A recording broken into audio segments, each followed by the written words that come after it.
Салауат айтқан кезде, сіздер ойламаңыздар, сауапты алып жатырмын деп. Жоқ. Біз көрмейтін қасымызда әлем бар. Мына көзіміз көрмейді оны.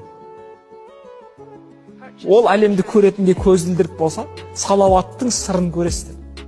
Салауатты айтып отырған пенденің аузынан сілекей шығады. Аллахумма салли аля сейидина Мұхаммед деп айта берсеңіз, аузыңыздан сілекей шығады. Сол сілекей не болды? Білесіздер ме? Ол сілекей толған нұр дейді. Сосын соны жұтып жіберсең дейді. Не істейді?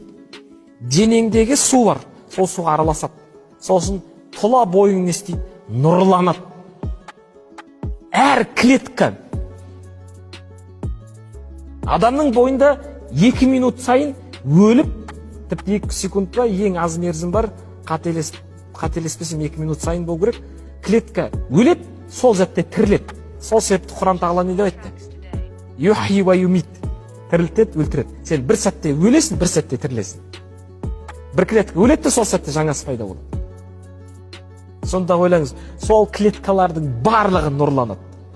Сенің анау теріңнен шығып тұрған мына қыл деп жатады, бір жерлерде жүн деп жатады, бір жерлерде шаш деп жатады. Қалай болса да мына шығып тұрған Алла жаратқанына, нәрсенің барлығы. Салауат айтқан кезде, сіздер ойламаңыздар, сауапты алып жатырмын деп. Жоқ.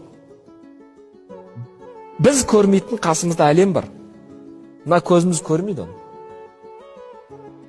Ол әлемді көретіндей көзілдірік болса, салауаттың сырын көресіздер.